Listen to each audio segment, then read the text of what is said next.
Welcome to Alphanumeric, the fiction and poetry podcast featuring pieces selected from the award-winning NonBinary Review. Today, Elizabeth by Bethany Tapp. Queen Elizabeth opened her eyes. Two women stood on either side of her bed. The first wore the wide ruff, low brow, and deep scowl of the 16th century Habsburg royalty. The second looked almost innocent, her face doughy, eyes wide, collar high and proper, curls peeking out like naughty children. Somehow, she knew them. "Hello, Elizabeth," she said to Countess Bathory. To Miss Borden, "Elizabeth?" "Elizabeth," they replied. "Am I?"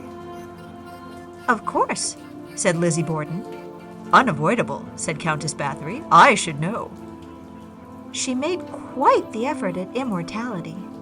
The Countess inclined her head. "You've become quite old. Impressive." "Why are you here?" the Queen asked.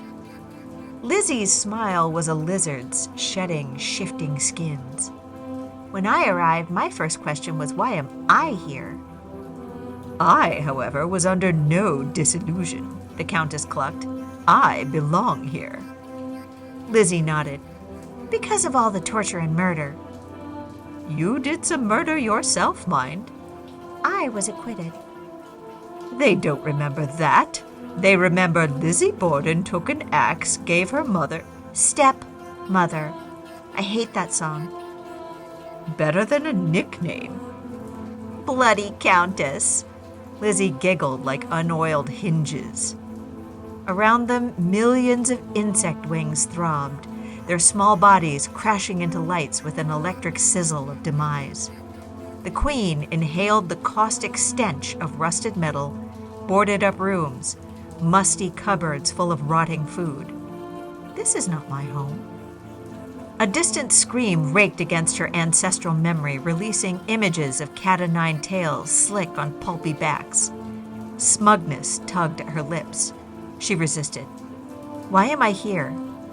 "Why am I here?" the Countess mimicked. "This is where we go. After." "Not like you. I haven't killed anyone." Her arms ached, like they always did after a whipping. "No, not me." "Neither did I." Lizzie's impish eyes were two beguiling wells, eternal, waiting.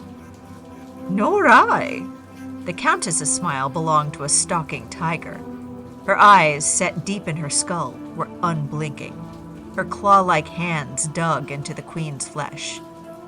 The Queen remembered Culloden, the horse's flanks sticky beneath her, the heft of the broadsword, the smack of bodies hitting the ground, bones crushed beneath her. "Why am I here? Culloden was centuries before me. I never held a whip." Lizzie opened her mouth, releasing a chorus of voices. "Lizzie's in a box, na na na na now, Lizzie's in a box." She clamped her mouth shut, regarding the Queen with cherubic eyes. "I don't like that song either." "Though it's accurate," the Countess noted. "We've all done things we aren't proud of." Lizzie giggled like the first Elizabeth, a tinkling, childlike sound. The Queen of Scots' wrath echoed through her descendants' temples. Around them the walls dampened, dripped.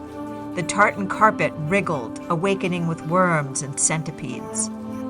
The Queen's mouth filled with cobwebs. She remembered dying. Death by plague, a bayonet through her gut, and a pain in her chest like a giant had reached down to squeeze her to pieces. That last death she knew was her father's. I was beloved. A beetle crawled out of her nose. She smelled the smoke from burning thatch roofs and flesh. By some, reviled by others. Lizzie kissed her mouth.